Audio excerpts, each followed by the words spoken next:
Okay, so here's a live video. Finally, some real news out of Fox News.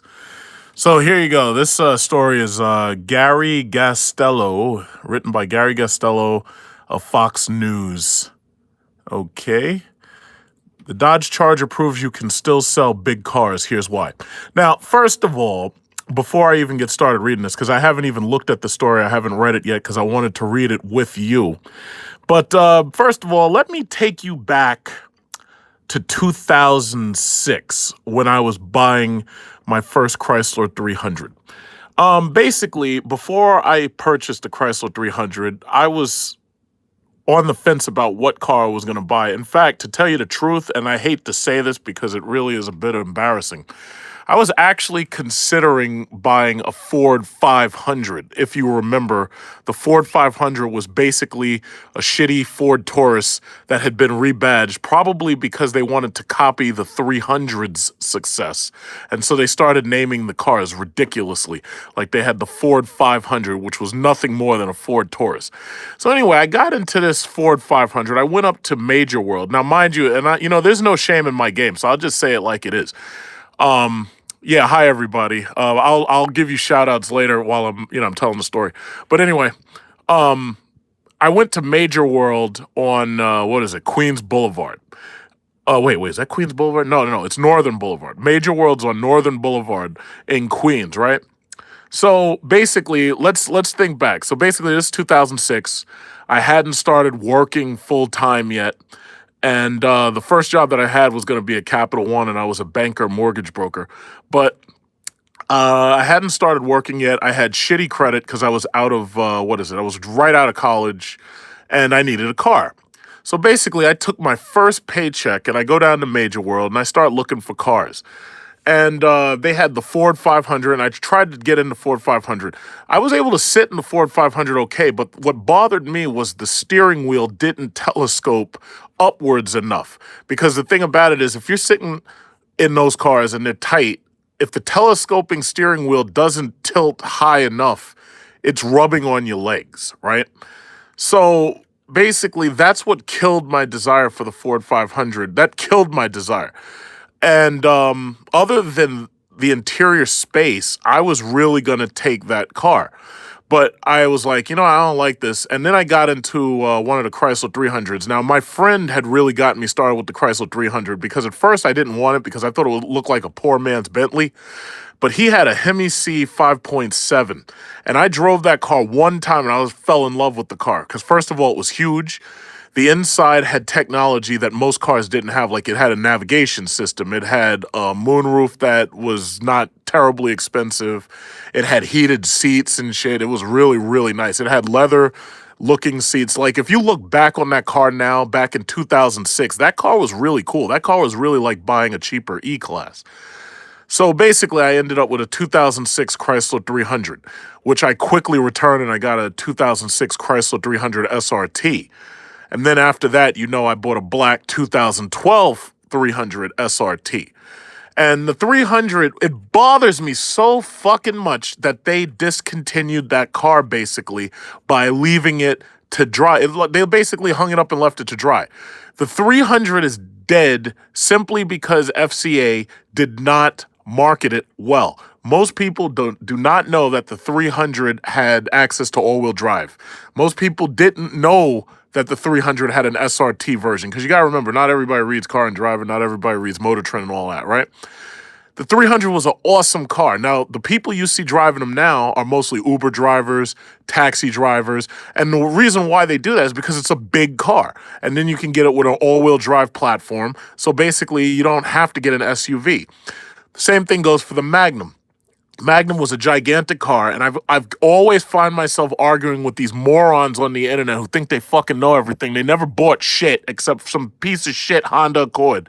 But I got to end up arguing with these people that the Magnum didn't get a fair shot because they never gave it the 8-speed, they never gave it the V6, they never gave it the all-wheel drive system with the V6 and the 8-speed, they never gave it the Hellcat engine, they never gave it the 392 Hemi. The Magnum They discontinued the Magnum at a time before people switched over to SUVs. And the reason why people switched to SUVs was because they wanted a big car. Meanwhile, Fiat's trying to push these little fucking shit Fiat 500s on us that nobody wants. They're pushing these stupid Maseratis on us that are $90,000, and you get less shit than if you just went and bought a $40,000 Dodge Charger.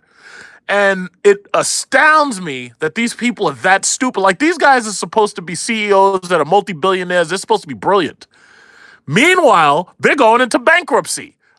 You can call me anything. You could say, yeah, I don't know what I'm talking about. But guess what? I never filed bankruptcy, FCA. I never filed bankruptcy, Chrysler. I never filed bankruptcy, GM. You and those shitty little Corvettes and those shitty little Camaros. I never filed bankruptcy. You did. You filed bankruptcy like Donald Trump. Not me. So maybe, just maybe, the enthusiasts know a little bit more about your product than you do. Maybe you should always consider that, because I never filed bankruptcy. You did. So anyway, let's get to the story, because I think I read it just long enough. Okay, full-size American cars are going extinct. Well, they don't have to be. Why are full-size cars going extinct? The Dodge Demons out there whipping McLaren ass. Hellcats are out there whipping Nissan GTR ass. You got 1,000 horsepower Elephant coming. You got all-wheel drive Trackhawks, even though they don't have the Hellcat hood. Full-size cars ain't dying. You guys are fucking up. It's not that there's nothing wrong with the full-size car. You guys suck. Lincoln screwed up the MKS. Ford screwed up the Ford Taurus, and let me tell you how. First of all, they switched those bullshit V6 with twin turbo hair dryers. That's number one. Number two, and let me tell you, this is what kills me about how stupid the industry is. First of all, they know that a rear-wheel drive with an optional all-wheel drive platform like the Chrysler 300 works. That's the reason why they're fucking selling Dodge GTs, and they're selling Charger all-wheel drives, and they were selling, even the Chrysler 300 still sells in the all-wheel drive 300S variant. The problem with the 300 is that they never made it bigger. You can't, the problem is if you get into a Hyundai Genesis and then you get into a Chrysler 300, most likely you'd prefer the Genesis because it's more spacious. Hyundai is building gigantic cars. The Genesis, the G90. If there was something wrong with big cars, then why is Hyundai doing so well selling Genesises and G90s? Why? And the reason why is because the 300 as a sporty car, you don't necessarily need much of a huge back seat. The thing about it is having a bigger back seat helps, especially if you have an engine that's fucking gigantic like a 5.7 or 6.1 or 6.4 or supercharged 6.2 if you could have gotten it. And the thing about it is they didn't treat these cars properly. People in general don't want to have to buy an SUV. SUVs are too expensive. SUVs put you higher off the ground. A lot of people don't want to be high off the ground. A lot of people want to be close to the ground. A lot of people have trouble getting into cars that are high off the ground, like old people, because they got nerve damage in their legs. So guess what? If you had made what we wanted when we wanted it, well, guess what, GM? You wouldn't be fucked up now. So let's read the story. While the Ford Taurus, a piece of shit, and the Chevy Impala are set to be discontinued next year. So before I even go on, let me say it again. Ford Taurus, how did you screw up? You know how you screwed up? Well, guess what? The interior of a Ford Taurus is tight as fuck. It's like if you get into a Ford Taurus, the bumpers on the doors, the panels on the doors are so thick until it feels like you're sitting inside a Honda Accord. Then there's the Chevy Impala. The Chevy Impala is actually very spacious inside and very big. But you know where they screwed up? Chevy Impala doesn't offer all-wheel drive. Meanwhile, you go over to Buick, you get into the Buick LaCrosse. The Buick LaCrosse offers you the same size car, and it gives you all-wheel drive.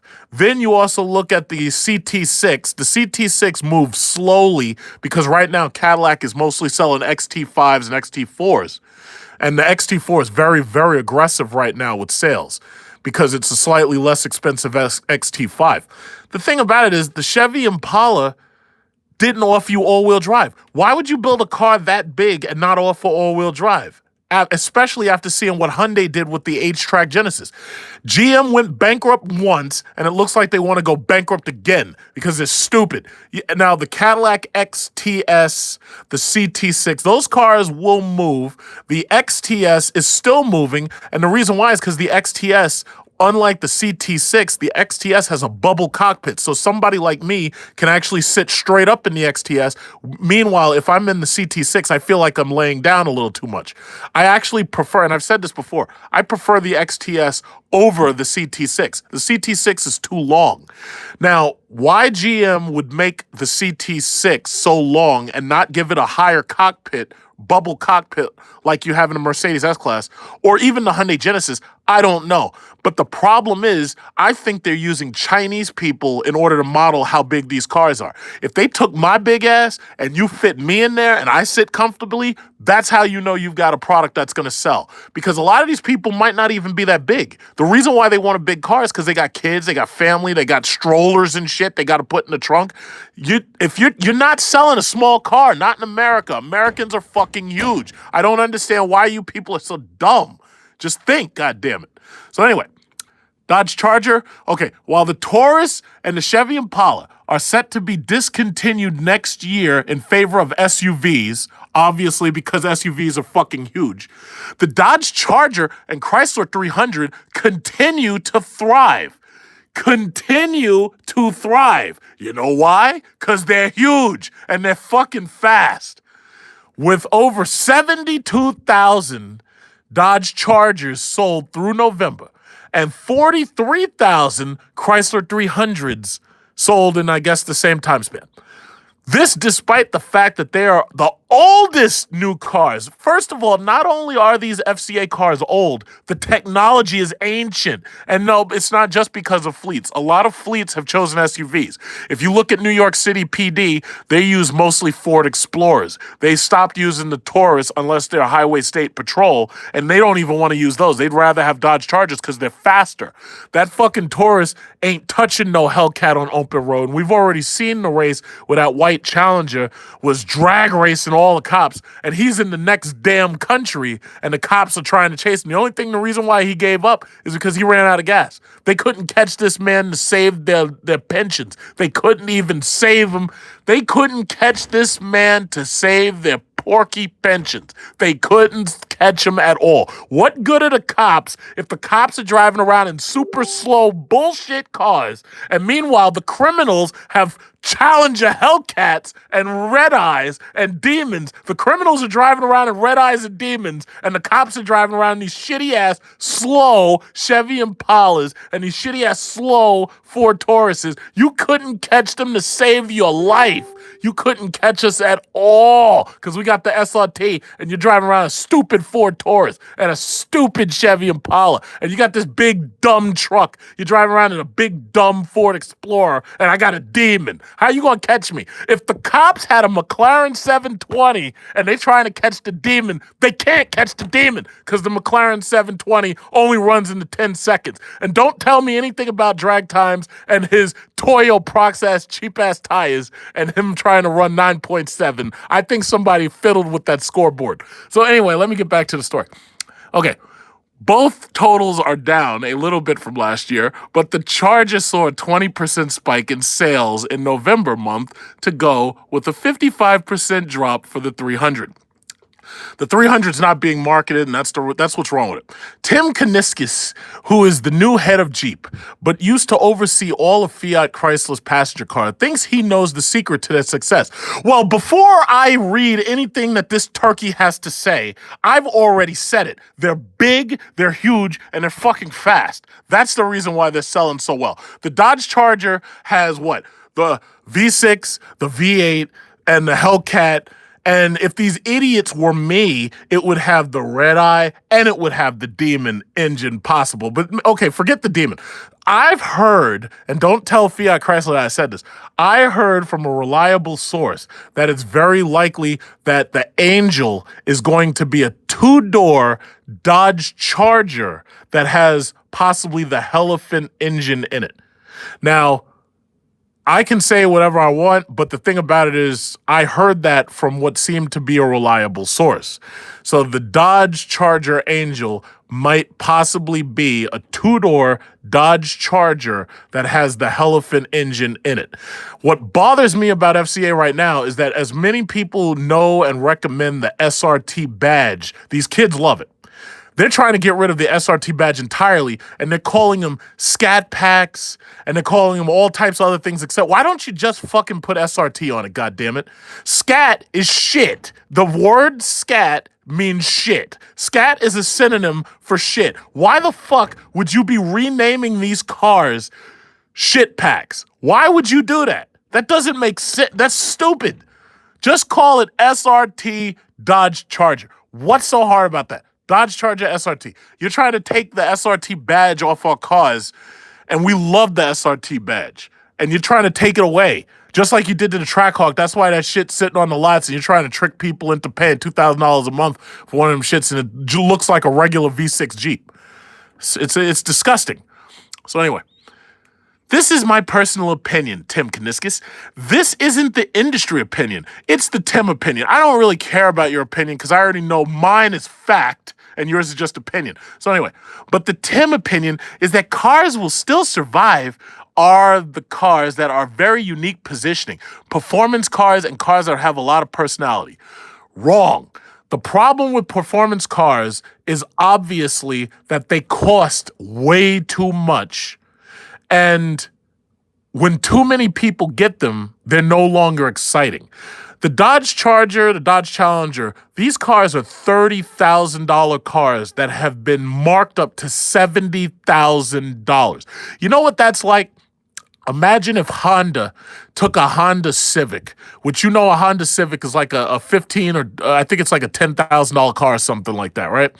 So imagine Honda took a Honda Civic and Honda itself put 1,000 horsepower into a Honda Civic and then sold it for $70,000. Well, that doesn't change the fact that it's still a $10,000 Honda Civic. Yes, it has 1,000 horsepower in it, but that doesn't change the fact it's a cheap car being oversold to us. It doesn't change the fact. What the Dodge Charger and Challenger have going for them is that they're big.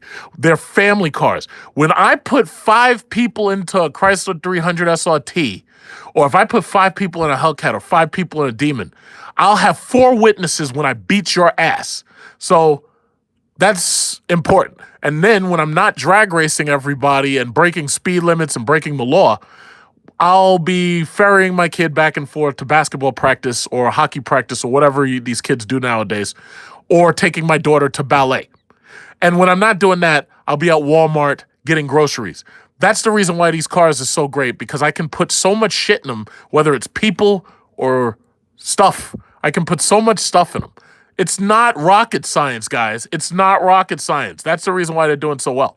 It says the 300 is basically the same car in a gangster-style zoot suit, although it tops out with a 363 horsepower Hemi. This is your goddamn fault, because you should have still had the SRT model, and we should have still had 470-something horsepower up to 485, and then we should have had the Hellcat. There's no reason why there shouldn't have been a Hellcat 300. You guys are screwed up over there, and you're making us look bad.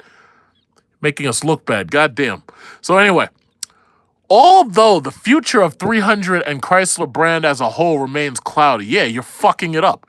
Fiat Chrysler's dead CEO Sergio Marconi said in June that a total engineering re-engineered version of the Charger's platform is in the works. Hey, guess what, idiots? You don't need to re-engineer the Charger.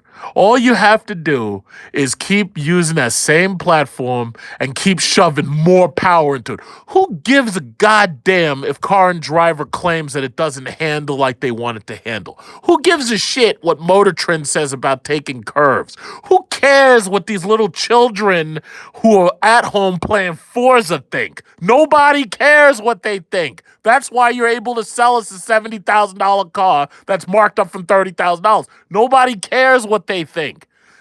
Take the same platform, save the money, put that Elephant engine in that car, put that new transmission in there that can handle the hell of an engine. And then you'll have a goddamn monster. And you can sell it for shit. What? You can sell it for $100,000. People still buy it. People still buy it. But the thing about it is, obviously, you're going to have to obviously also sell to the lower end, which is the reason why you're ultimately going to need some kind of plug-in hybrid electric vehicle. The Dodge Charger could be charged using electric wall sockets. Now, I think that would be cool. But they're pushing these stupid Alfa Romeos on us. I mean, what poser is so posy that they feel that they need an Alfa Romeo? They'll bring that piece of shit to the car show.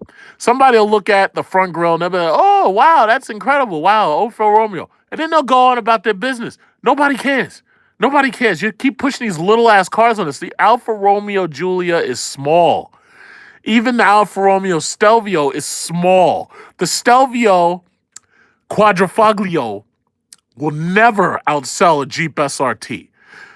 It's like, yeah, no, you're right, cool acclaimed. I am pronouncing the name wrongly. I'm doing it on purpose. I call it the Alfa Romeo Quadrifoglio. It's boring, and I don't care how to pronounce. I don't care. Do you understand that? I don't care. I don't care how you heard me pronounce it. I don't care. Quadrifoglio. That's what it is. The Alfa Romeo Quadrifoglio. That's what it is. And that's what I'm saying, and that's what it is. It's boring. So the thing about it is, let's recap. The reason why the Dodge Charger is killing these other cars like the Taurus and the Impala, which they're getting ready to get rid of, is because they're too small. And then let's think about what Ford's doing now. They brought out that shitty little Lincoln Continental, and now they got to discontinue the Lincoln Continental because the Lincoln Continental is too small. What is it with these people where they don't understand that you have to make big cars? Look at that. Lincoln Continental to be discontinued. Meanwhile, the $30,000 Dodge Charger that's selling at $70,000 is still churning. And they got to discontinue this boring Lincoln. And you know, I had high hopes for this car. But as soon as I got into the car, it felt just like that old ass 4500. I swear, it felt just like that.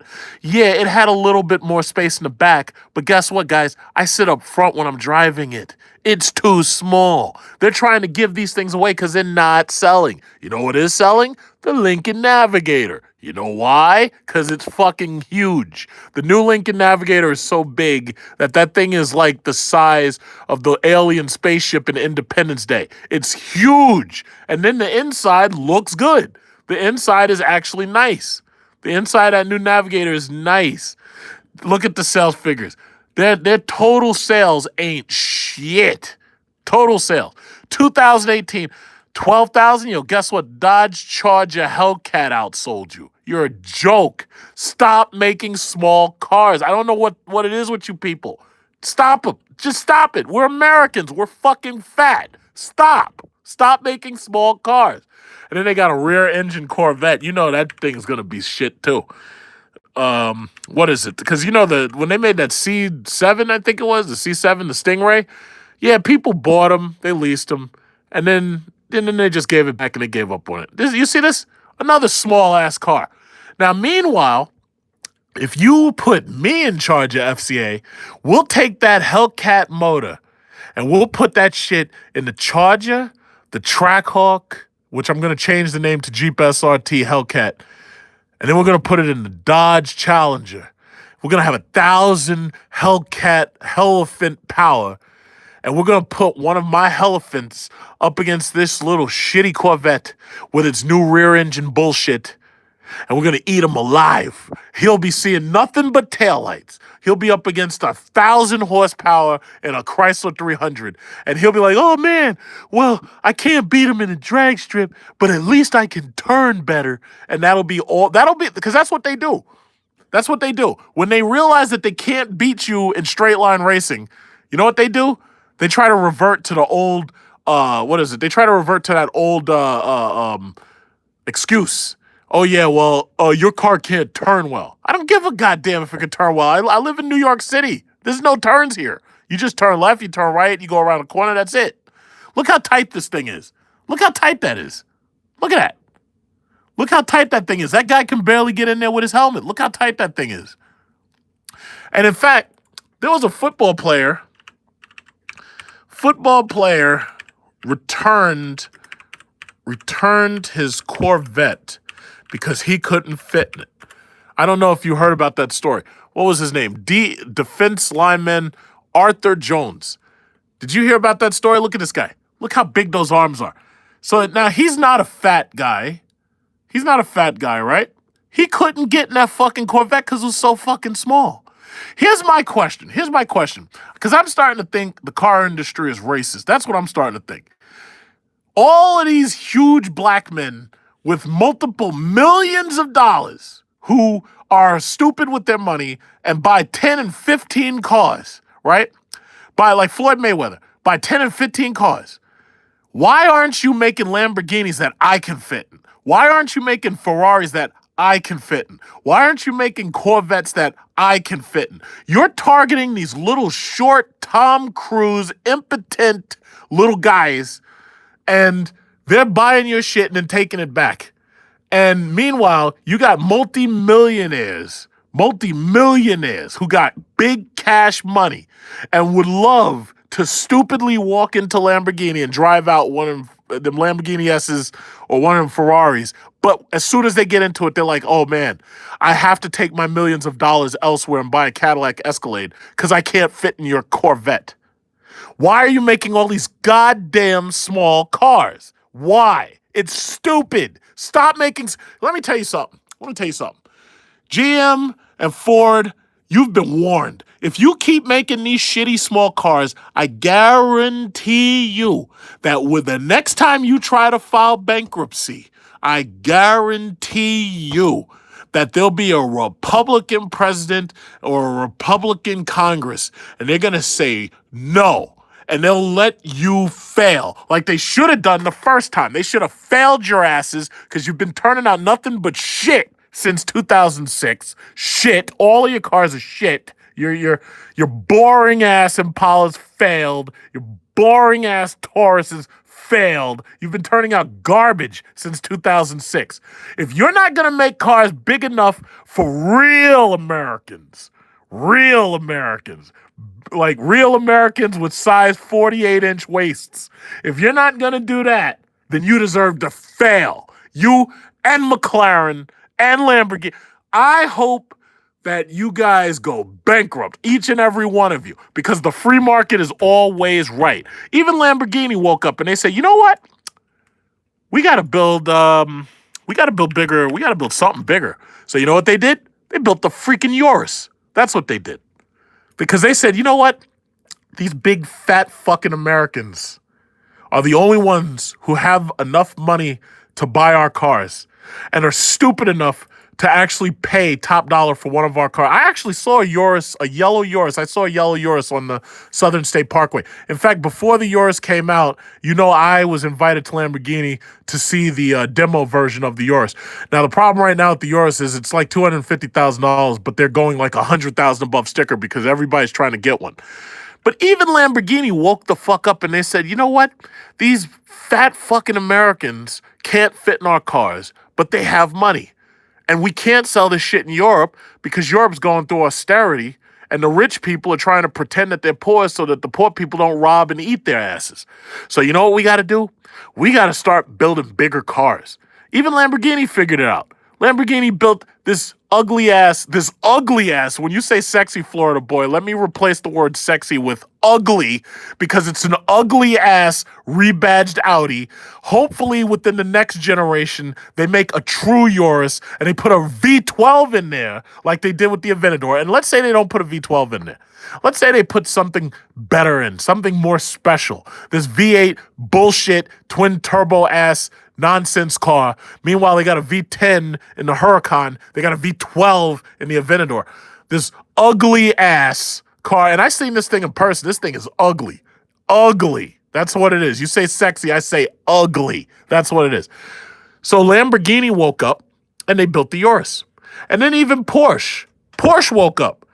Porsche said, These fat American fucks, these big, fat, obese American fuckers, we can't fit them into these Porsche 918 Spiders and Turbos and Cayennes and Carreras. We can't fit these big, fat American, these huge, fat fucking American. We can't fit them in these cars, right? So you know what we got to do? You know what we're going to have to do? We're going to have to build something that these big, fat Americans can fit in. So you know what we're going to do?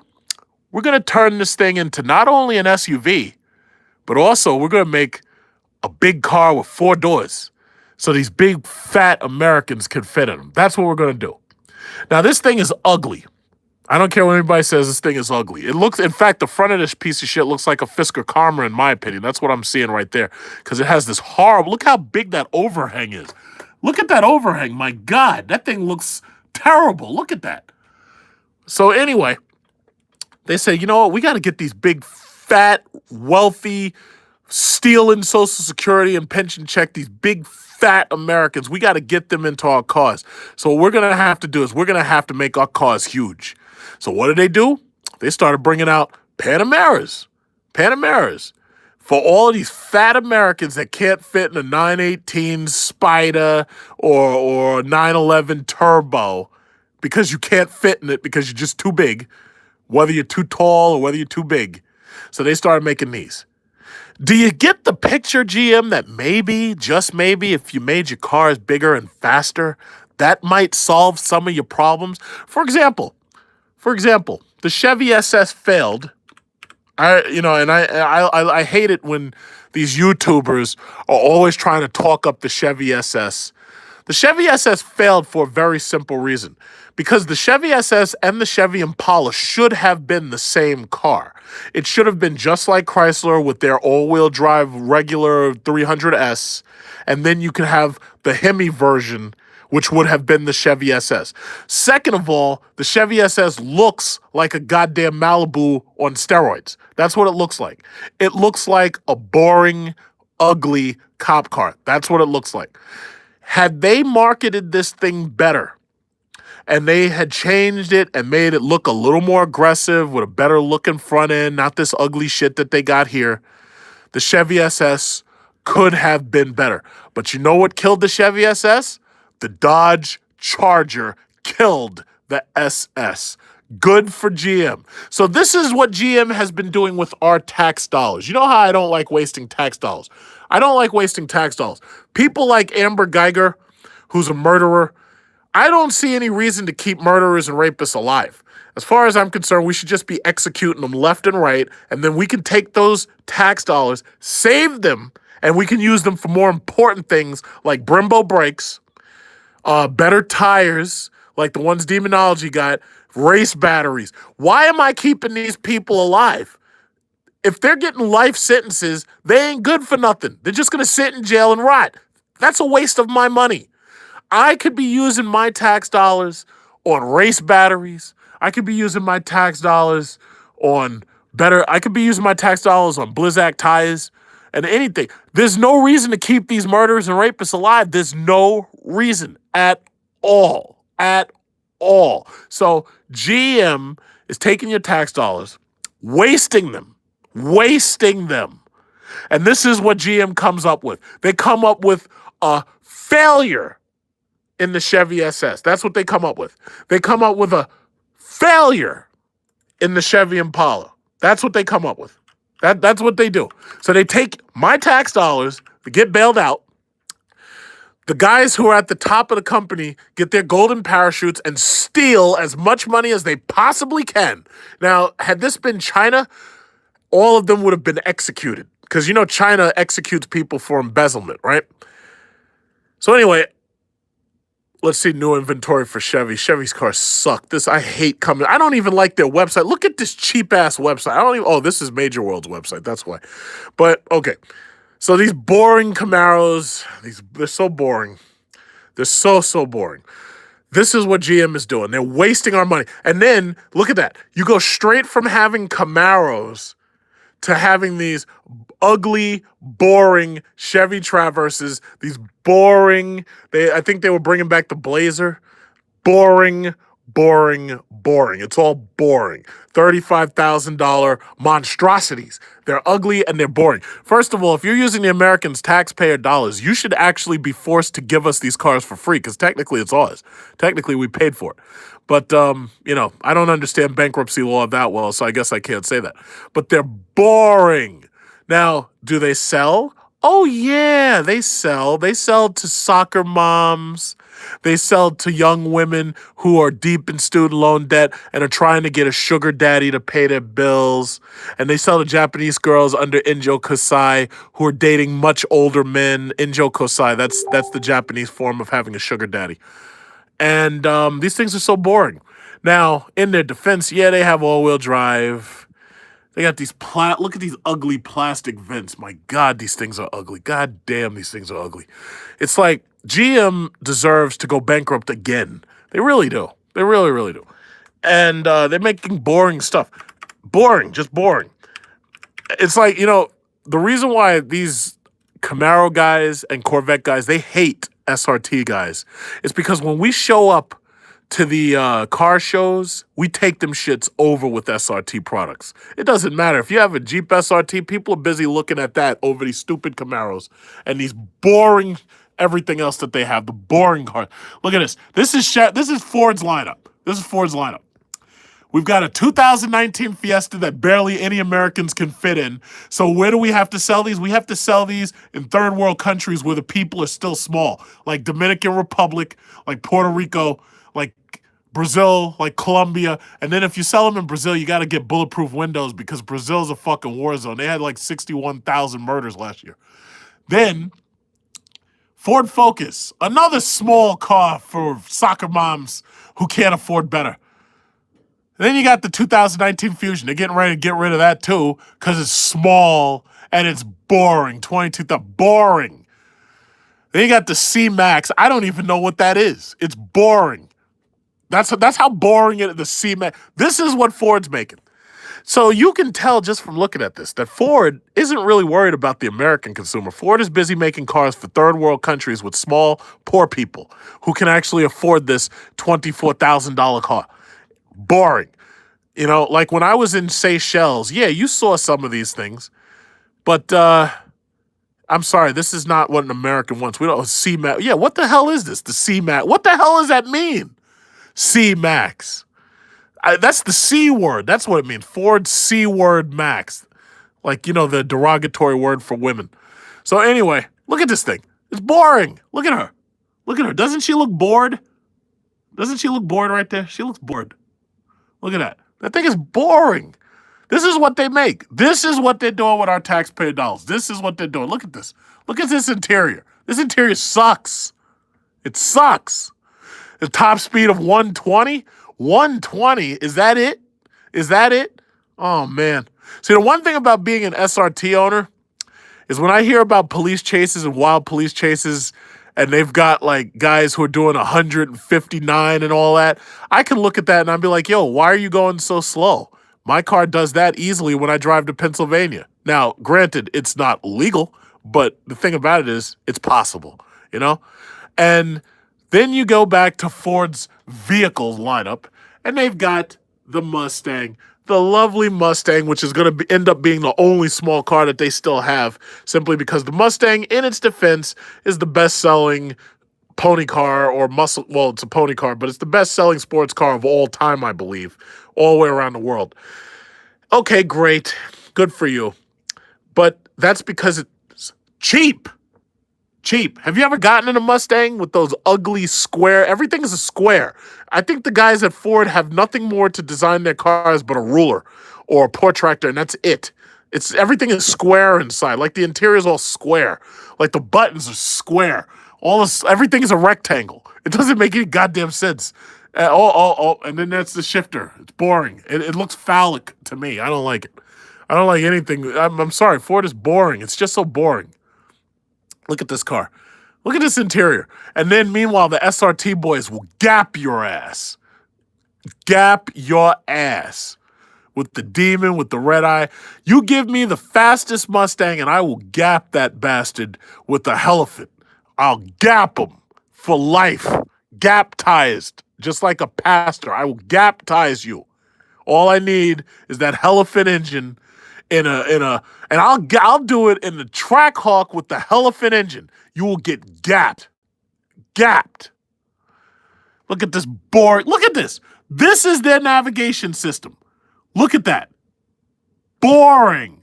Look how boring it is. Everything's so boring that comes from Ford. Why is everything so boring? Everything looks boring from them. Nobody wants that.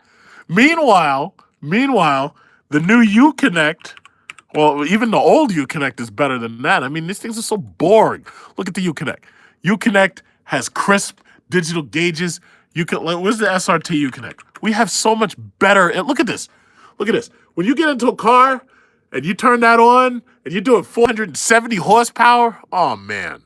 Look at this. These are our Uconnects. Ford's Uconnects are boring. And it's sad because there's a lot of Mustang guys who be trolling my page and everything. And they just wish I would stop. They wish I would stop because I tear at their cognitive dissonance, but I'm not going to stop. And I mean, look at this. This is what we've got. This is what we got. Ford is like boring. So Ford has chosen to sell to poor people in third world countries, while meanwhile FCA is selling to Americans, huge, fat Americans. FCA is selling to them, you know? But that's just where it is. So, you know, me personally, I think I'm losing my energy. I was looking at, I was thinking about possibly going to Thailand. And then I was also looking at possibly a stay in Tokyo. I've been to Tokyo before. I was looking at this hotel right here, Miyabiyato Take Mine. I'm pretty sure I've butchered the language. But I was thinking about going to Thailand, right? So this is a hotel in Japan. It's like a nice traditional hotel. This shit is $214 a night. Look at that. And I had such a great time in South Korea, and now I want to go to Japan so I can sleep on the floor. Oh, yeah. So everything is like feng shui and everything. Very, very nice. And you're right down the block from Soapland, where you can get into the soap bubbles with, you know, strange Japanese women. Very, very nice, right? Very nice. So I was just looking at that. That was something I was looking at. But, oh, the Kia Optima. You want my thoughts on the Kia Optima? Well, let's see where the Kia Optima is. To tell you the truth, Kias are actually, strangely enough, Kias are what Ford should be. Like the Kia Optima, the new Kia Optima is actually a very spacious car. I have to say, it's not necessarily, I won't say it's the prettiest thing on the road, but I have to say the Kia Optima is pretty much the kind of car that Ford should be making in their low end. Like Ford should be making Kia Optima equipped, because these cars are actually pretty spacious now. Like even the Kia Cadenza, the Kia Optima, these are some pretty good cars now. Like the funny thing about it is, after staying in South Korea for half a month, after staying in South Korea, I have to say I have respect for Kia and I have respect for Hyundai, because they're actually giving their people exactly what they want and exactly what they need, you know? But Ford and GM just aren't, and that's the reason why their cars are failing left and right. Like, if you really think about it, GM has about 6 cars that they're going to have to axe because they're not selling. And then you've got Ford, who's got about 5 cars that they have to axe because they're not selling. Oh, yeah, the Ford F-150 is okay. The trucks are okay. The Explorer's okay. Oh, yeah, you can throw a V6 engine and a 6-speed or 8-speed transmission into anything and have a decent car. But you know, they're not giving us what we want. And that's the thing that bothers me so much. They're just not giving us what we want. You know, just give us what we want. If you gave us what we want, you wouldn't have a problem. You know, but you guys won't give us what we want. The Mercedes, all of the E-classes are awesome. I have to say, I love Mercedes. And Mercedes, the E-Class is fantastic. Thing about it is, most of you can't really afford to spend this much money on a sedan, because some of you got kids, some of you got house payments and everything. A lot of people just can't afford it. Like me personally, an E-Class for me would be like a second car or a third car or something like that. That's not the only car I'd have, because I do like having an SUV. My Jeep is fantastic. When I'm taking stuff from my old house to my new house, my Jeep SRT is fantastic. And I've done videos before about the E-Class interior. You know I love the E-Class interior. I've got nothing terrible to say about them. I do wish these bastards would put a touchscreen. Mercedes should have put a touchscreen in these cars instead of making you do everything with the knob. But I have to say, Mercedes has the best interior on the consumer market, bar none. Mercedes interior, even in the Maybach, is better than the Rolls-Royce interior. I don't care if your shit is made of stainless steel. I don't care if you've got radio knobs plated with gold. No, Mercedes has the best interior designs there is. Genesis competes with nobody except possibly GM and Chrysler. GM does not in any way touch Mercedes. Hyundai does not in any way touch Mercedes. They just can't. Mercedes easily has the best interior designs there are. They just do. I don't know who they got working at Mercedes, but that guy has totally given Mercedes owners. I mean, if you've never been in a Mercedes E-Class or an S-Class, I have to say, being in a Mercedes E-Class or an S-Class feels like being in a luxury hotel. I love it. Absolutely love it. Absolutely love it. I gotta love it. I can't say anything bad about them. BMW, in order to get an interior this nice, you got to spend a lot of money. Like, for instance, you got to buy a BMW 7, and you have to have all the features. But with Mercedes, you get a better designed interior. You just, like with these luxury lights and all that, it's beautiful. It's absolutely beautiful. I love it. Now, if you're going to talk about resale value, understand, most people who are buying a car, they're not really planning to give that car back. And anybody who's leasing a car, they're going to give that car back, and they don't have to worry about resale value.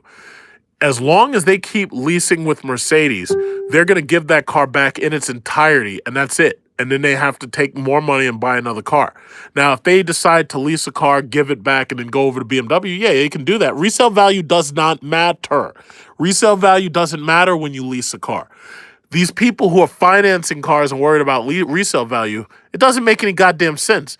If you're financing a car, you should be financing low-tech, high-use, practical cars. Like, for instance, if you want to buy an SUV, finance it. Buy an SUV. Buy an SUV that has basic technology in it that you can use over and over and over again for like 10 years or something like that. And all you got to do is keep changing tires, keep changing brakes, and this, that, and other. But these technology cars, you do not want to finance these cars. And I know there's a lot of people like to argue with me about SRT. They're like, oh, yeah, well, you lease this, you finance it. Guess what, guys? When this shit starts to break down, you don't want to have to deal with it.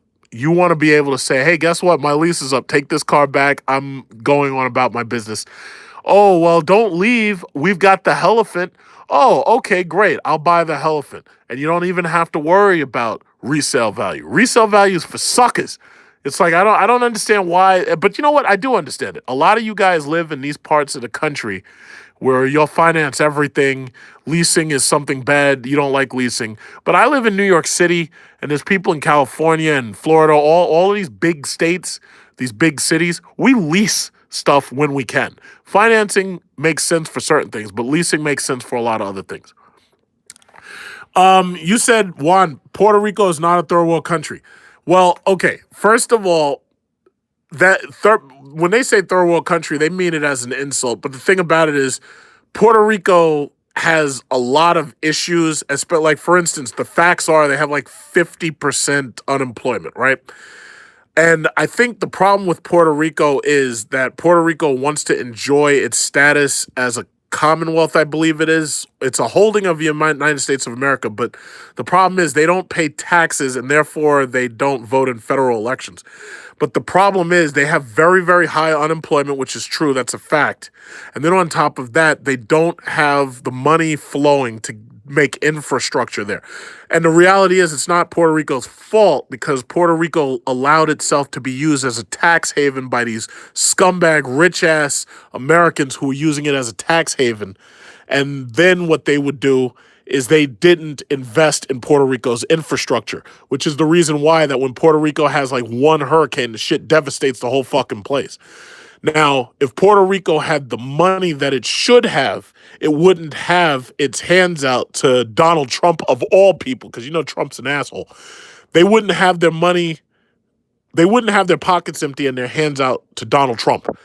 Puerto Rico really needs to change their tax laws, and they really need to make it so that they have money that's coming in to ensure that they can pay for their own infrastructure. That's just a simple fact. So when somebody says third world country, don't get triggered. It's not necessarily an insult. It just basically talks about the economic and the economic situation of the place. Puerto Rico is not going to become a state because the thing about it is they don't want to be a state. And I'm pretty sure that these racist Americans don't want them to be a state either because, you know, we've got like, what, 50 states? They don't want Puerto Rico to join, just like they don't want other places to join. So I think it's going to be 50 states for some time. And as for George W. Bush dying, Bobby boy, I only got a few things to say. Read my lips. No new taxes. That's all I got to say about George H.W. Bush. Read my lips. No new taxes. Where did he say it? Where did he say it? This is beautiful. This is fucking beautiful, that liar. Uh-oh. Wait. Let me turn this up. My lips. No new taxes. No, whoa. Let me say that again. Read my lips. No new taxes. I will keep America moving forward, always forward, for a better America, for an endless, enduring dream and 1,000 points of light. This is my mission, and I will complete it. Read my lips. No new taxes. Read his lips. My lips. No new taxes. Read my lips. No new taxes.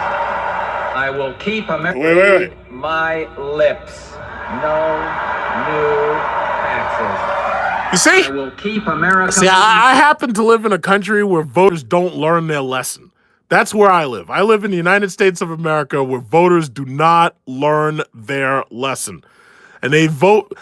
George Bush got his ass clobbered in that. I don't even think he had a chance in that next election, especially when we ran up against, he's going to put all these new taxes in there. I think the first thing this guy did was put new taxes up. He said, read my lips, no new taxes. And from what I remember when I was a kid, the first thing he did was propose new taxes. I live in a country where voters do not learn. They do not learn. Read my lips. They do not learn their lesson. Incredible. Absolutely incredible. Read my lips. No new taxes. They do not learn their lesson. They do not. They just don't. 8 years of Bush. 8 years of Bush. When is the new Charger body style going to come out? Right now, FCA ain't telling you shit. But what I heard was that there's supposed to be a two-door Charger. It's supposed to be called the Angel. And it's supposed to be powerful. It possibly could have the Helifit engine in it. That's what I heard. I heard that from a worker at FCA. Unfortunately, the only way you can prove any of this shit is to actually see somebody from the design team, and they're not going to say nothing. But I don't think we're going to see anything new until about 2020. 2020, maybe the auto show, we're going to see. Because, you know, I mean, they got the Helifit engine. They got to put something on. They got to put that Helifit engine in something. And they're going to have some type of transmission that could handle the Helifit. I don't know what it's going to be, but they're going to put this in something. And then this thing, I think, is an aluminum block, which means that if it's aluminum, it's going to be lighter. You know, I don't know how much lighter because I really didn't read up on it as much. I didn't read the specs because I think some of the things are not finalized. But right now, you got to understand, Chrysler's not in a rush to create anything new. Chrysler's got the Charger selling 70, like they're selling out Chargers and Challengers. Because see, here's the thing. They're talking about the Dodge Charger. They said it sold 72,000 Dodge Chargers and 43,000 Chrysler 300s. They ain't worried right now about new products. We're so content buying Hellcats on lease. We're so content buying Challenger Hellcats. We're so content with Demons. We're so content pre-ordering for Red Eyes. They don't need to make anything else right now. They can keep pimping this same platform. Let me tell you something. This is a $30,000 car, and all they got to do is take this Elephant engine and take this same old played-out Dodge Charger that's $30,000 and drop that Elephant engine in this thing and put a transmission in there that doesn't explode, and people will be more than happy to buy it. More than happy to buy it. Nobody will complain. Meanwhile, Ford has to discontinue all their little-ass cars, and GM's got to do the same thing. I mean, obviously, they're going to refresh these cars. I don't know what they're going to do as far as the scallops in the doors and all that stuff. And I don't know what they're going to do with the front end. You're not going to know. But I guarantee that the new Charger is not going to look anything like this.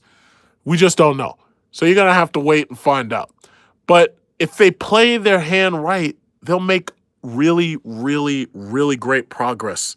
Oh, the Lincoln Aviator. Okay, no, I've been talking shit about Ford's cars for a while, but now I have to say the Lincoln Aviator is going to succeed. The Lincoln Aviator, I saw the Lincoln Aviator in the, what was it called? I saw the Lincoln Aviator in the, what is it called? The car show. The Lincoln Aviator is going to succeed very simply because the Lincoln Navigator costs way too much. The Lincoln Aviator is going to succeed because the Lincoln Aviator has 3 rows. The Lincoln Aviator is spacious. It has the same looking interior as the Navigator, and it has 3 rows.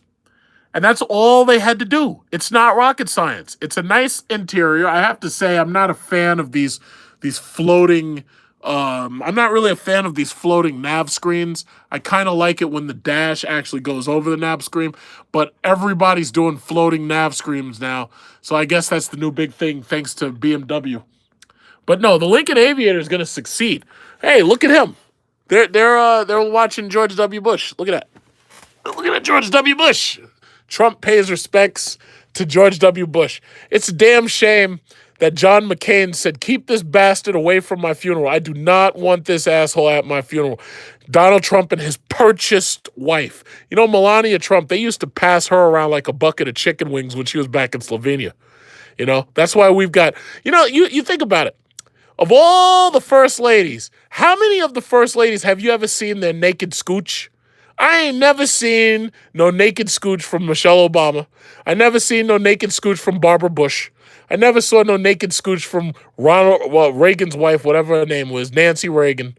I never saw no naked scooch from Jacqueline Onassis Kennedy.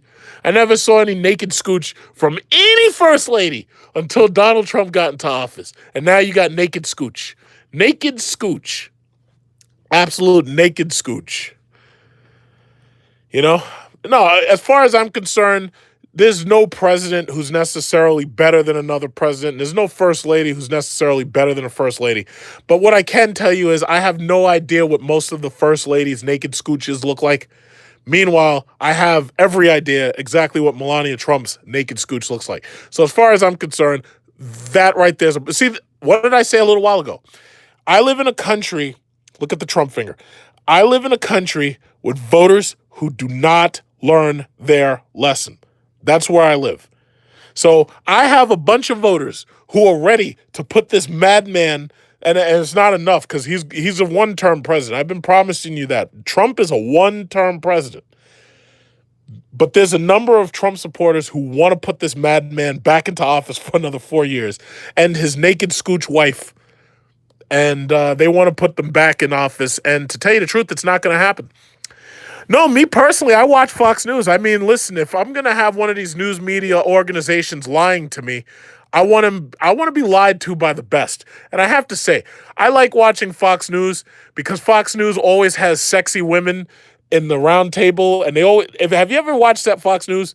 And they always put the hot women with the sexy legs. They put them like here, and they put all the guys in the back. Nobody's paying attention to them.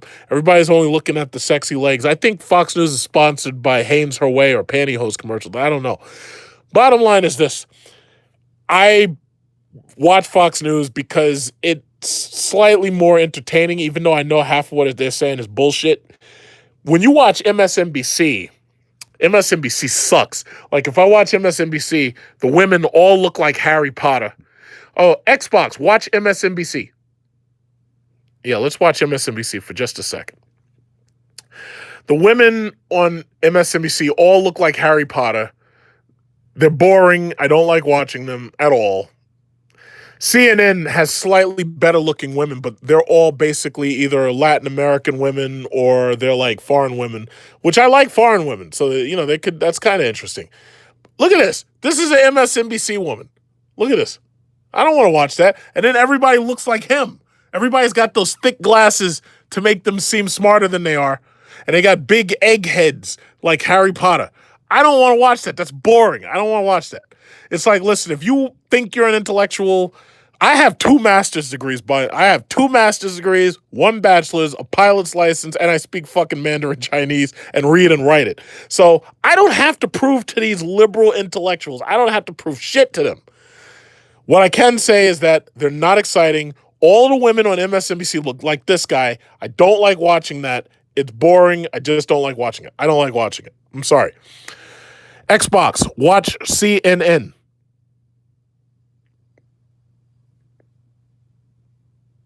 Look at these people. They all look old. And this is CNN. This is what I've got on CNN. This is what I got. I don't want to see no damn Anderson Cooper. I don't want to see this guy. He looking like a cross between Bruce Willis in The Jackal and Richard Gere in Primal Fear. I don't want to see this guy. You're boring me. And I don't even have the sound up and you're boring me. I have to say, CNN has better looking women. So if you want to keep me watching, you got to put hot women on there. Hot women. Not these Harry Potter looking fellows. I don't want to see Rachel Maddow and I don't want to see Sally Cohn. Xbox, watch Fox News. Ugly ass. Well, not you, honey. Oh, okay. So Tucker Carlson went to he's hawking these joint pain. Anybody got joint pain? Who's got joint pain? They got Prevagen out of the jellyfish. Memory cells. You could hurt you for your joints. But then again, half of you are going to be smoking weed in a couple of years anyway. Everybody's going to be addicted to marijuana. Since they're trying to make marijuana legal. Let me tell you something. They make marijuana legal. What is it with this country? Why is this country so stupid? They think that if they make marijuana legal, that's going to make the drug dealers go away? Do you think decriminalizing marijuana is going to make a difference? The drug dealers are just going to stop and they're going to think and they're going to be like, yo, what can we sell that's illegal, will make us profit? And they'll end up selling crack again. They'll end up selling more heroin. I mean, these people, the liberals, the conservatives, these people out of their damn minds. If you make marijuana legal, the drug dealers aren't going to go back to college and get a degree. The drug dealers are going to deal harder drugs. It's like, this is not rocket science. The drug dealers they're going to sell whatever makes them their profit. It's simple. It's called the free market. It's called the black market. It's called, but what is it called? Prohibition doesn't work. It's like, no. Crack isn't as big as it was in the 80s, mostly because everybody's buying marijuana. So my only thing is, if they make marijuana legal, all that's going to do is it's going to make the drug dealers sell something more illegal that they can get their profit from. The drug dealers want to drive around in Mercedes and stuff, and they have no other way to achieve it except for selling drugs. So they're not going to stop doing illegal shit. So my thing is, making marijuana legal, all that does is allows more people to get high on marijuana, and eventually everybody's going to be broke and homeless like they are in Colorado. Have you been to Denver, Colorado? I ain't never seen that many homeless white people in my life, except for maybe San Francisco, and that's another place that marijuana is legal. Have you guys noticed that when you make marijuana legal, homelessness rises? Have you guys noticed that shit? It's like you got to hear it from me. Why is it I'm the only person giving you the real news? Fox News ain't telling you that shit. Have you noticed that homelessness is going up? And my God, what is going on with white people and opioids? You guys on opioids, more of you have overdosed than gun murders. And oh my God, you guys are trying to challenge car accidents for deaths. It's ridiculous. You guys are incredible. My God, you guys. Jesus Christ. But anyway, I've been ranting and raving. It's 64 minutes in. 64 minutes in. And now we're looking at women in hot blankets now. It's like we're 64 minutes in. I should be running out of energy soon. I had like a nice big hot cocoa, and I had plenty of energy to talk about that Dodge Charger story. So now I think I'm winding down a little bit. I think I should be getting in bed because it's like 8:39. I'm a bit tired. I want to lay on my back and I want to watch these sexy women over at Fox. So yeah. So basically, as you can see, my Xbox One, I was playing Alien versus Predator because the backward compatibility was working on my Xbox One, so I was playing that. Yeah. But no, 64 minutes, 65 minutes, that doesn't feel like 65 minutes. Not when you're with me. I can keep you rolling. These fuckers are still talking about the Clintons. Jesus Christ, give it up. Hillary lost. She lost twice. Stop talking about Hillary Clinton. It's boring. It's boring. First of all, I got to hand it to white liberals. I have to hand it to you, white liberals. You hated Hillary Clinton so much that you were willing, look at the Trump finger. White people hated Hillary Clinton so much that they were willing to elect a black man with a Muslim name and an angry black church behind him rather than her old white ass. That's amazing. I got to clap for you guys. I got to give you a clap. I got to clap for white liberals white people hated Hillary Clinton so much that they were like, yeah, let's take this black man with a Muslim name and an angry black church behind him and Jeremiah Wright saying, goddamn America, let's put him in office over her. Damn. And you know what? They can talk this shit about Russia and Russian hacking and Vladimir Putin. They can talk all the shit about that they want. But I've been saying, first of all, I called Trump's election 2 years before it happened. And anybody who watches me already knows that. I already knew he was going to win because I knew there was nobody in the Democrat Party who could stop his ass. Going up against Trump is like going up against me. When I start attacking you, all you can do is fall back. And that's the reason why she lost, because she just didn't know how to fight back. Let me tell you something. They can talk all this shit about Vladimir Putin and Russia and all that stuff they want. You know who really cost Hillary Clinton that election? You know who really beat Hillary Clinton? Fucking Fox News. Fox News has been attacking Hillary Clinton since I was a kid. I remember when Hillary tried that Hillary Care shit.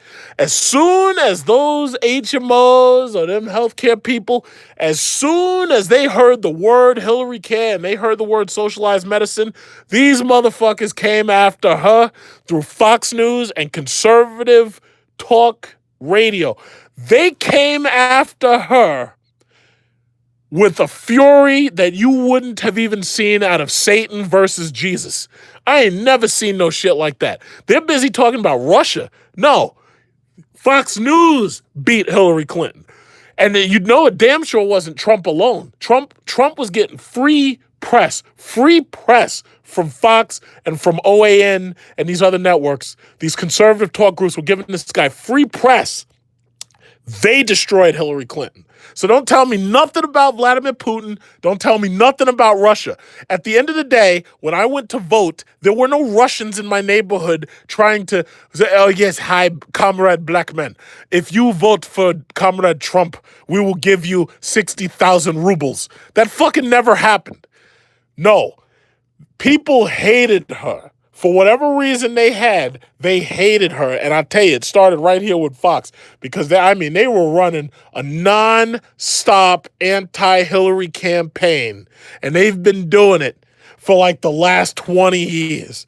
And you know it's true. Since when I heard the words Hillary Care, it was like, yup, it's time to destroy the Clintons. It's amazing how long they've been running against this woman. And Iowa is 90-something% white, and they say, yeah, we want Obama. We don't want Hillary Clinton. That's a damn shame. And then Trump got up there. He's like, you called NAFTA the gold standard. You called it the gold standard. And then that was it. Hillary was done. And the crazy thing is, she still got 3 million more votes. How the fuck do you get 3 million more votes and lose? Like, they were like, nah, we're going to change the rules for Hillary's ass. We ain't letting her ass in there. We ain't letting her in there. Not at all. We ain't letting her in there. Not at all. They'll elect me president before they'll let Hillary Clinton in there. It's incredible. Incredible. So anyway, yeah, I think I should be running. I should have been running out of energy. There's 121 people watching. You guys are amazing. It's amazing you guys are still watching. So, I'm glad that I'm giving you some level of enjoyment over here. And just remember, if I ever run for president, you guys have got to back me, because read my lips. What we're going to do is we're going to make SRT is going to be the official vehicle of the country. And then what we're going to do is I'm going to make the left lane a racing lane. And you're going to have a special driver's license. It's going to be a red driver's license with a red stripe on it. Special driver's license. You pay a little bit more money. Yes, you're going to have to pay more money just to justify this shit. And we're going to have a special driver's license. And if you're speeding in the left lane, as long as you don't cause no accidents, the cops will maybe pull you over, and they'll look and they'll say, oh, you got a red license? Okay, have a nice day, sir. And that's it. And I will allow you to, in that leftmost lane, to speed.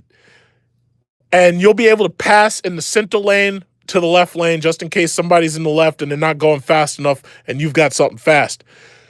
And any of these slow-ass shit cars or these stupid Uber drivers or these fucking Priuses, if they make the mistake of getting in that left lane, they're getting pulled over and they're getting ticketed. And then we'll use that money to help improve our highways. We're going to use that money to improve high-speed rail travel between New York and Florida, and between Maine and California, and between New York and California, and between like New York and Maine and Washington State. You know why? Because this country's infrastructure has been taken for granted for too long. And I think that we can make it done. We can make it done. And I'm gonna make it so that we're gonna have special driver's license, and as long as you don't get in car accidents. Now, see that you gotta understand the what is it called? The insurance companies aren't fucking around. If you get in a car accident, you're gonna lose your privilege to the red license. But as long as you stay in that left lane, we're gonna make it like the Autobahn. You could, if you want to do 190 miles an hour in a Hellcat from here to California, you're going to be able to do it. But you got to elect me president. Fuck this build a wall shit. You don't need to build no wall. If you want to punish people for hiring illegals, punish them for hiring illegals. Building walls don't make no sense, because the vast majority of the illegals, they're not coming in on land. A lot of them are sneaking in tunnels. Look at this. Fox News is still busy attacking Hillary Clinton. My God. What the hell's wrong with these people? That's all they do. She lost. Get over it. Why are y'all still busy attacking this woman? She's not going to jail. Oh, Shinyon. I don't know. I'm not going to see that because I don't really need to go to see that. I'd rather go to a massage parlor. But anyway, as I was saying, when I get elected, I'm going to fix this crazy shit that Trump put into. I'm going to do better than him. Trump, as far as I'm concerned, there's certain things where I think he's dropped the ball. But we'll see. But I'm going to make America better, because right now, it's not great again. Gas prices are high as fuck. I don't know what's going on with that. Gas prices are still high. People think gas dropped, but it only dropped for the people who buying that regular unleaded shit. For people buying premium unleaded, no, gas hasn't gone nowhere. But anyway, if I do choose to run for president, all I got to do is have enough people to back me to beat whoever is the opponent. And we're gonna have such cool stuff, and I'm going to give GM and Ford my marching orders. I'm going to make them, they're going to be building the best cars ever, because they're going to have no choice at all. And that'll be and that's what we got to do. We got to make America better again. No, look at this guy. Look at this guy. What black man runs out and buys a goddamn Hyundai and comes home to a family and the kids are excited about a big red Hyundai? What kind of nonsense is this? That don't happen. That doesn't happen. Now, if that was a real black guy, he would have went out and he would have bought like a Grand Cherokee or he would have bought like a Dodge Charger or something and he would have brought that back and the kids would have been excited. There ain't no kids running outside over no damn Tuscan. Who you kidding? Who are you kidding? That does not happen here. Oh, come on. So, yeah. And that's what we're going to do. Because, see, I believe in nationalized health care because the thing about it is old people need to be taken care of. Young people, babies need to be taken care of. And half y'all ain't got the money to afford Robitussin or NyQuil. So I do believe in nationalized health care. And I believe that we could make some cuts in other places. Like, for instance, we could cut money out of this fucking guy's pocket and we could pay for it. Like, I'll tax the shit out of his ass. Because, just because I know he's full of shit. But that's the thing. They're talking about climate people being arrested in Paris. It's like these people, a lot of them are unemployed. They ain't got trying to Skype me and shit. And if I don't answer her, you heard the thing beeping. If I don't answer her, she's going to think I'm up to something. And she might think that I have some other scooch over my house. And I have to end this live feed right now because this chick keeps on trying to Skype me. And she might think that I've got some hidden scooch over my house. And I don't want her thinking that. So I'm going to have to accept her phone call right now. I got to, you know how it is when... See, this FaceTime shit is the worst thing in the world. I thought it was cool at first, but when you've got women who are able to see exactly where you are, what you're doing at any given time, that's not really that great. That's not really that great because then they're watching you and making sure you're paying attention. I want to just rest my phone on an angle so it can see my face while I'm busy typing shit on the internet. And she's up there like, oh, you're not paying attention? And I'll be like, oh, no, I'm paying attention to you. But the problem is I'm trying to do other things and she's staring me right in the face. FaceTime is the creepiest shit ever. I can't understand how we allowed cameras to be put everywhere. It's like I've got this Xbox One camera facing me, watching me undress. And women don't get it. It's like, listen, after sex, men lose all interest. Have you ever noticed that after sex, men lose all interest and they go on to do other things? It's like you can have sex, right? And then 5 minutes later, you're browsing the web. It's like after sex, you lose all interest. You don't want to be bothered. You don't want to talk to nobody. You just want peace and quiet. And you've got these people in this world that will not give you that peace and quiet. You've got people in this world who will constantly do whatever they can to occupy your time. And women just don't get it.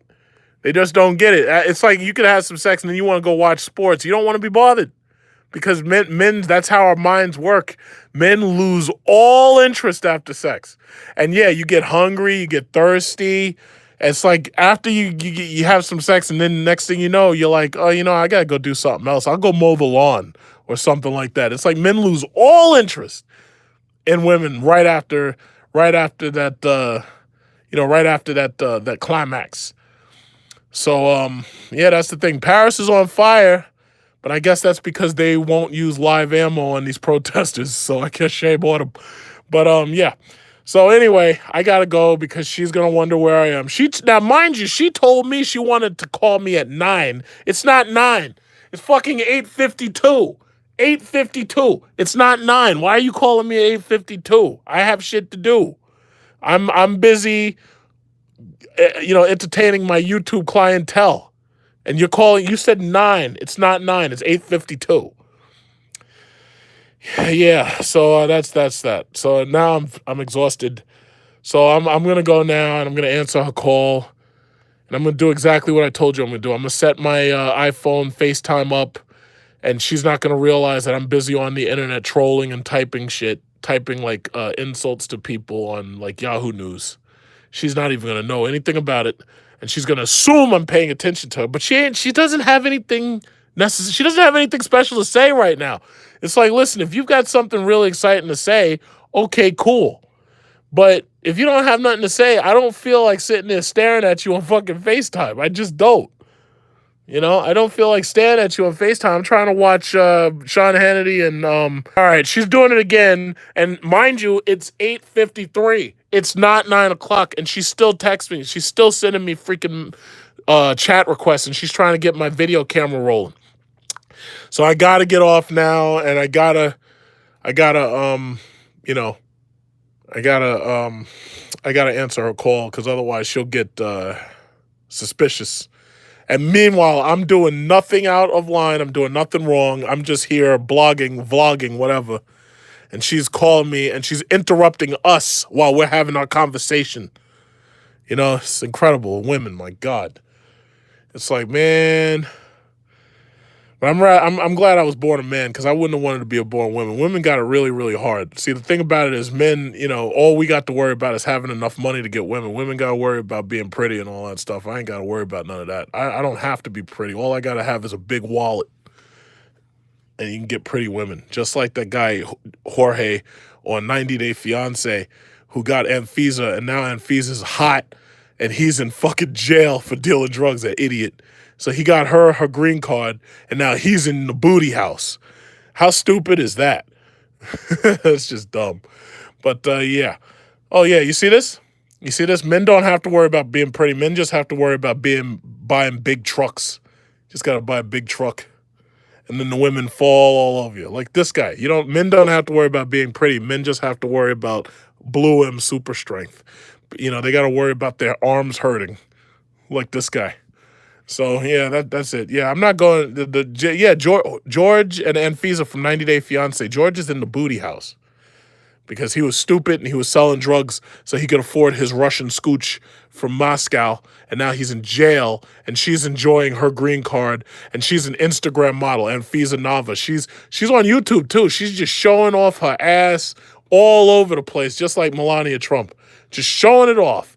And this idiot's in jail. You know, he's in the booty house. God knows how many men have taken his manhood at this point. In fact, you know what you need to do is if any cops try to arrest you and take you to the booty house, you really need to probably off yourself before they get the chance, because you don't want to go to the booty house. Because I've heard some bad things about the booty house, but I ain't going. So that's about it. So you know what? Let me get off this thing. It's almost 9 o'clock. Let me get off this thing because she's gonna keep harassing me. This shit. You think I'm stupid enough to give the government my fucking DNA? Do you think I'm that stupid? You're trying to connect me to Erin Fujimoto over in Japan. It's like, what do you think? I'm dumb? Erin knows who her parents are. I'm not giving the government my DNA. How stupid do you think I am? Erin Fujimoto. And then this turkey. Oh shit, look at this. What is this? What is this? Oh, whoa, holy shit. Uh-oh, I think my channel just turned into X-rated over here. What is this? This reminds me of that, whoa. What's going on here? Oh, Erin Fujimoto's still here. Holy shit. Okay, wow. Yeah, okay. Yeah, I don't know. I think my channel just went X-rated here. All right, you know what? I gotta get off this. I'm having too much fun. I gotta get off this thing. I gotta get off. Okay, so anyway, everybody, thanks for tuning in to that off the chain rant. Thank you, and you guys have a great night. I'm gonna go talk to this girl, and then I'm gonna get in my bed. I'm gonna go to sleep, take my ass on to sleep, because I'm exhausted now. I'm very tired. So everybody, thank you so much for tuning in. And you guys have a great night. Look at this. Look at this pan. So they got a pan, and I'm going to test the pan by banging the shit out of it with a mallet. Blue Diamond, huh? I'll be looking for Blue Diamond next time I'm at Walmart. Okay, I'm out of... Oh, what's this? What's this? Soda Stream? Yeah, because the smart thing to do in order to avoid all the calories from soda is to get a fake soda so that I can drink the fake soda. Hey, why don't you just drink some water? Because water is more healthy for you. Meanwhile, we got Coca-Cola over there in Asia giving all these Asians diabetes for the first time. They don't know what diabetes is, and then America starts bringing food over there. Now they got diabetes in Saudi Arabia. If you check, that's true. Saudi Arabia's diabetic rates have gone up considerably. Sandals. Yeah, sandals. See, the sad thing about it is Americans are so broke until they have to go to the Caribbean. They don't have any other place to go in order to really get a vacation. It's a shame. Yeah, but anyway, I'm getting off this thing. I gotta get back to this harassing female. I gotta get back to this harassing female. Females harassing me, man. I could go all day. That's right. I need a radio show. Radio shows, you can do this shit for 4 hours. I keep going, man. I don't even need drugs to do this. I love it. I absolutely love it. So anyway, again, thanks for tuning in. Thanks for tuning in. I'm getting off of this. I'll see you guys later. I'll definitely be covering that Toys for Thoughts car show on December 16th. And if anything else cool goes on, I'll probably definitely be covering that too. So I'll talk to everybody later. Bye-bye.